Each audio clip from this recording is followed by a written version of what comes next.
what was it, Colbert who said reality is a left-wing bias, 15 or so years ago? Maybe it did back then, but today, when I pull up, CNN and they just say no evidence of fraud at all, and then I literally have a sworn affidavit, 6 of them, all dropped at one time. Well, witness testimony under oath is evidence. The media is lying about this stuff. Just because you mentioned him real quick as a sideline, who do you think is the first of these comedians or talk show hosts, the existing ones today, who basically just made their milk and honey out of Trump for the past 4 years? Which of them gets the axe first? Samantha Bee. It has to be, right? I mean, it's just, they're all so bad and they're spread so thin and their jokes are the same and they're so tired and frankly, Colbert was very close to being fired, I believe, just because of his ratings at the time prior to Trump getting elected and turning so political.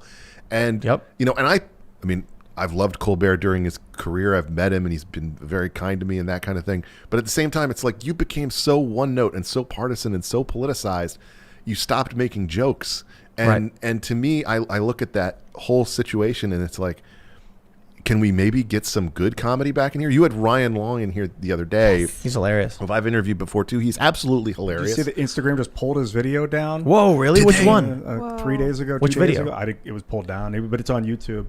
No He was way. like, guess you got to go to YouTube to see my new video that Instagram pulled down. Oh my gosh. But he's a good example of something. Like, there's so many comedians who, and many of them are leftists, but comedy itself is anti-woke in all of its respects. I mean, it's designed to cut people down. It's designed to, make these points.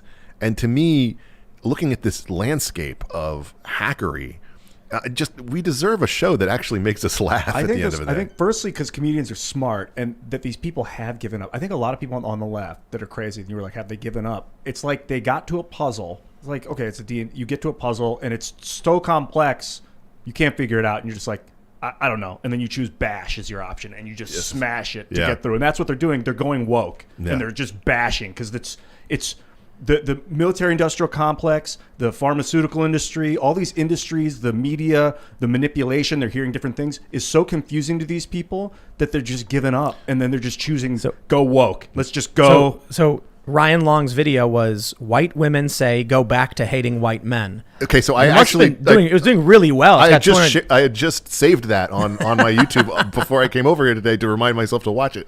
But that's crazy. They pull something like that. That sounds hilarious. It's obvious jokes, but you know what they allow? I'm not even gonna get into it. They allow bodily fluids and certain things. What they choose to allow and not allow is really weird. Like, honestly, in my opinion, the nipple thing is kind of funny. It's kind of amusing. Women who take they're like vinyl stickers of male nipples over their nipples, and that's approved by Instagram. What? Because the rules are like this weird system where it's like male nipples are okay, female aren't. What the heck? Right. It's weird, isn't it? It's like, I just gotta allow the nipple, man. I guess you have to allow it. I don't know what you do because it makes no sense that they do that because then it looks like they're just topless anyway. You know, you're still insinuating. I think the simulated nudity is just like nudity, right? I don't know. That's how it's treated on mine.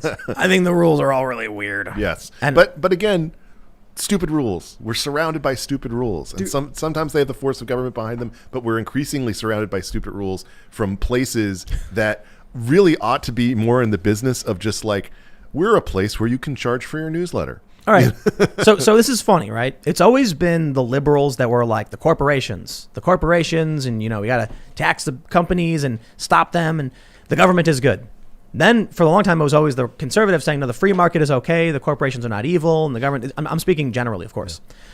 Now it's the Democrats saying, but private business? It's like you sound like the Koch brothers. And they all think you're stupid. I mean, Jeff Bezos, it's like, oh, Amazon is viewed as horrible. That's so bad. I'm going to buy the Washington Post with basically money I found with my couch. Oh, and let's put Democracy Dies in Darkness at the top. Right at the top. And we'll have all these stories bashing Trump, and we'll market it through Amazon as like a bonus to people. Meanwhile, we're going to put out small businesses all over the place, and we're going to crush them when it comes to IP. We're going to engage in all of this negative behavior, and you're not going to care because we're just anti-Trump. We're anti the fascists. We're fighting them. But so this is why I think we're on the precipice. Well, I can't keep using that analogy. I said before, I feel like we've splattered on the ground. We fell at the precipice. We went over a long time ago. We were falling for a long time, smacked the ground. This country has been split in two. And you've got people. It's more than two. It's fractured. No. It is. But just speaking generally, the people who are supporting Joe Biden, who are supporting the lockdowns, and there's a large overlap, not every single, but the Venn diagram is pretty, tightly compact. Allowing private businesses to take away, to monopolize the commons.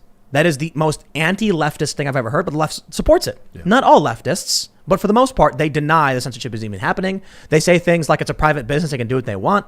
And I'm like, bro, the conversations we have, the marketplaces, that's called the commons. It's the area where it's supposed to be like for all of us to work and live together. The left was always about defending that. Now you're saying, but a private business, when they censor somebody, take away their banking, or even in some instances, kick them out of their apartments, which has happened to some people. That's how crazy things are getting. They're supporting it. So you know what I see?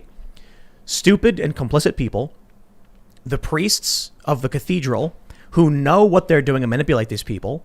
And then you end up with I guess you call it the red pilled. That's the analogy they use. It's not all conservatives. Mm-hmm. I think conservatives were the ones who woke up to this a long time ago because they were being lied about quite a bit. But then you end up with disaffected liberals, people like me. You're certainly no conservative. You're further left than I am on a lot of issues.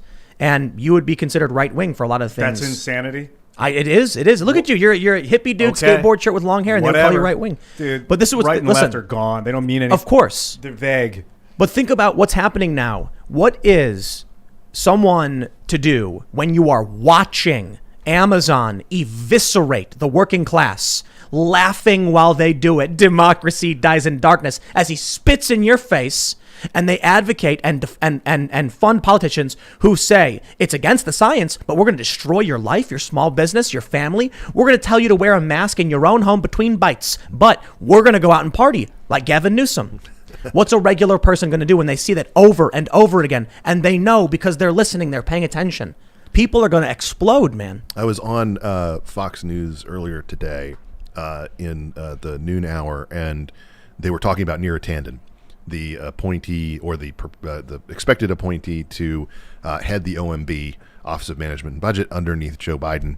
And Neera is obviously somebody who you know about and is Russiagate. Very controversial when it comes to both her association with Hillary Clinton, her activities running the Center for American Progress, her general trollishness toward people online. And as the Democrat who was on the show, Leslie Marshall, was defending her, she said, she's backed by, is qualified by such a diverse, coalition of people, including Hillary Clinton and Bill Kristol. Huh. And I literally said, you can find this clip. I started going, ha, ha, ha, like into my microphone. Just for people who don't know, who's Bill Kristol? the former head of the now defunct Weekly Standard, but also someone who, is also a major neoconservative figure, has argued for wars all around the world. And very similar to Hillary. To me, it's but I said, look, the fact that you think that these two people coming together to back Neera Tandon is a mark in her favor, tells us a lot about where this administration is going, which is here's what I honestly think. We have a situation where the America Last foreign policy, the people who view everything through the global sphere as opposed to what is in the interests of the American people, who view war as something that we should go into, on the other side, people who view war as something that we should go into very reluctantly, very rarely, and always with the interests of Americans and the American stability, at heart. In other words, there's a higher level of threat from the cartels than from a lot of these countries in Africa. That's a side point. But the point being, I think that's now moved into this center-left globalist coalition that Biden wants to form, and that the Kamala Harris folks want to form in his stead, which is, we're going to be good to big tech, we're going to be good to big Wall Street, we're going to do everything that they want in terms of globalism and get back into the Paris Climate Accords, which China likes more than us, get back into the Iran deal, get back into all these other things that other places want that don't look out for American interests. And they really think that they can hold that together with the glue of progressive wokeism. Thanks for checking out this clip from the Timcast IRL podcast. We do the show live Monday through Friday at 8 p.m., so come back to check us out when we go live. Don't forget to subscribe, hit the like button, hit the notification bell, and we are also available on all podcast platforms for free if you want to listen to us there. Thanks for hanging out, and we will see you all next time.